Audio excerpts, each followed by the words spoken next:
وہ عورت روز اس نوجوان کو دیکھتی، لیکن وہ بغیر اس کی طرف دیکھے سر جھکا کر اس کی گلی سے گزر جاتا۔ دیکھنے میں وہ کسی مدرسے کا طالب علم لگتا تھا، لیکن اتنا خوبصورت تھا کہ وہ دیکھتے ہی اسے اپنا دل دے بیٹھی، اور اب چاہتی تھی کہ وہ کسی طرح اس پر نظر التفات ڈالے، لیکن وہ اپنی مستی میں مگن سر جھکائے زیر لب کچھ پڑھتا ہوا روزانہ ایک مخصوص وقت پر وہاں سے گزرتا اور کبھی آنکھ اٹھا کر بھی نہ دیکھتا۔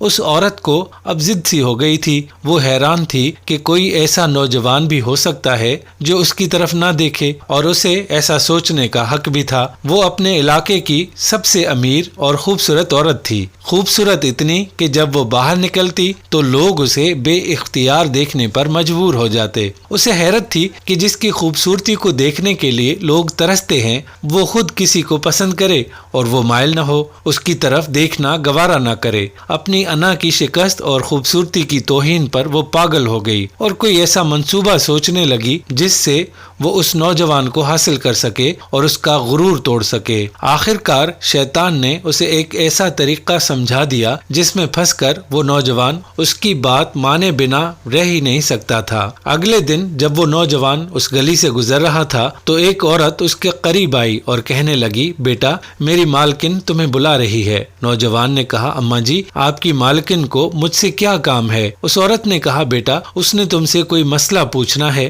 وہ مجبور ہے، خود باہر نہیں آ سکتی۔ نوجوان اس عورت کے ساتھ چلا گیا۔ اس کے وہم و گمان میں بھی نہ تھا کہ جو عورت اسے بلا رہی ہے اس کا منصوبہ کیا ہے، وہ کیا چاہتی ہے۔ وہ تو اپنی فطرتی سادہ دلی کی وجہ سے اس کی مدد کرنے کے لیے اس کے گھر آ گیا۔ اس کے ذہن میں تھا کہ شاید کوئی بوڑھی عورت ہے جو اپنی کسی معذوری کی وجہ سے باہر آنے سے قاصر ہے۔ نوکرانی نے اسے ایک کمرے میں بٹھایا اور انتظار کرنے کا کہہ کر چلی گئی۔ تھوڑی دیر بعد کمرے میں وہی عورت داخل ہوئی۔ نوجوان نے بے اختیار اپنی نظریں جھکا لی کیونکہ اندر آنے والی عورت بہت خوبصورت تھی۔ نوجوان نے پوچھا، جی بی بی آپ نے کون سا مسئلہ پوچھنا ہے؟ عورت کے چہرے پر ایک شیطانی مسکراہٹ آ گئی۔ اس نے اپنے دل کا حال کھول کر رکھ دیا اور کہا کہ میری سب سے بڑی خواہش ہے کہ میں ایک دفعہ تمہیں حاصل کر لوں۔ نوجوان یہ بات سن کر کانپ گیا اور کہنے لگا، اللہ کی بندی اللہ سے ڈرو، کیوں گناہ کی طرف مائل ہو رہی ہو؟ اس نے عورت کو بہت سمجھایا لیکن عورت پر تو شیطان سوار تھا۔ اس نے کہا کہ یا تو تم میری خواہش پوری کرو گے یا پھر میں شور مچاؤں گی کہ تم زبردستی میرے گھر میں داخل ہوئے اور میری عزت پر حملہ کیا۔ نوجوان یہ بات سن کر بہت پریشان ہوا۔ اسے اپنی عزت کسی بھی طرح محفوظ نظر نہیں آ رہی تھی۔ اس کی بات مانتا تو گناہگار ہوتا، نہ مانتا تو لوگوں کی نظر میں برا بنتا۔ وہ علاقہ جہاں لوگ اس کی شرافت کی مثالیں دیا کرتے تھے، وہاں پر اس پر اس قسم کا الزام لگ جائے یہ اسے گوارا نہیں تھا۔ وہ عجیب مصیبت میں پھنس گیا تھا۔ دل ہی دل میں وہ اپنے اللہ کی طرف متوجہ ہوا اور اللہ سے مدد چاہی تو اس کے ذہن میں ایک ترکیب آ گئی۔ اس نے عورت سے کہا کہ ٹھیک ہے میں تمہاری خواہش پوری کرنے کے لیے تیار ہوں،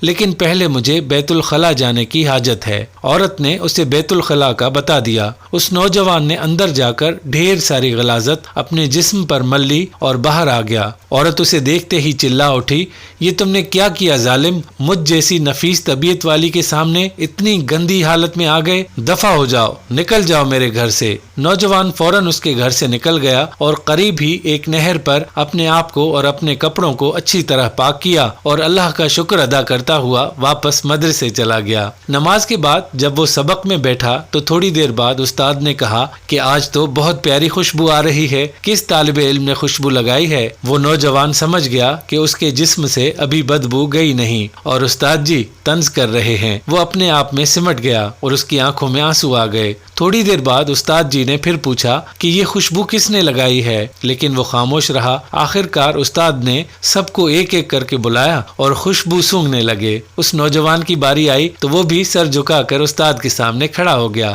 استاد نے اس کے کپڑوں کو سونگھا تو وہ خوشبو اس کے کپڑوں سے آ رہی تھی۔ استاد نے کہا تم بتا کیوں نہیں رہے تھے کہ یہ خوشبو تم نے لگائی ہے؟ نوجوان رو پڑا اور کہنے لگا استاد جی اب اور شرمندہ نہ کریں، مجھے پتا ہے کہ میرے کپڑوں سے بدبو آ رہی ہے لیکن میں مجبور تھا، اور اس نے سارا واقعہ استاد کو سنایا۔ استاد نے کہا کہ میں تمہارا مذاق نہیں اڑا رہا، خدا کی قسم تمہارے کپڑوں سے واقعی ہی ایسی خوشبو آ رہی ہے جو میں نے آج سے پہلے کبھی نہیں سونگھی، اور یقیناً یہ اللہ کی طرف سے ہے کہ تم نے اپنے آپ کو گناہ سے بچانے کے لیے اپنے آپ کو گندگی لگانا پسند کر لیا، لیکن اللہ نے اسی گندگی کو ایک ایسی خوشبو میں بدل دیا جو کہ اس دنیا کی نہیں لگتی۔ کہتے ہیں کہ اس نوجوان کے ان کپڑوں سے ہمیشہ ہی وہ خوشبو آتی۔